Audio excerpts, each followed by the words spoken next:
আসসালামু আলাইকুম, সবাইকে বিসিএস স্টাডি পেজে স্বাগতম।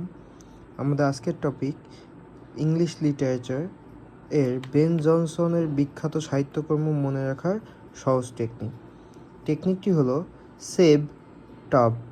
এখানে এস দিয়ে দ্য সাইলেন্ট ওম্যান, এ দিয়ে দ্য অ্যালকেমিস্ট, ভি দিয়ে ভলপানো, ই দিয়ে every man in his humour and every man out of his humour, tub দিয়ে a tale of tough.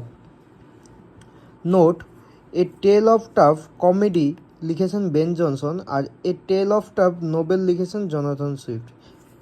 Ben জনসনের উপাধি father of English realistic comedy, father of English comedy of humours, poet of laureate.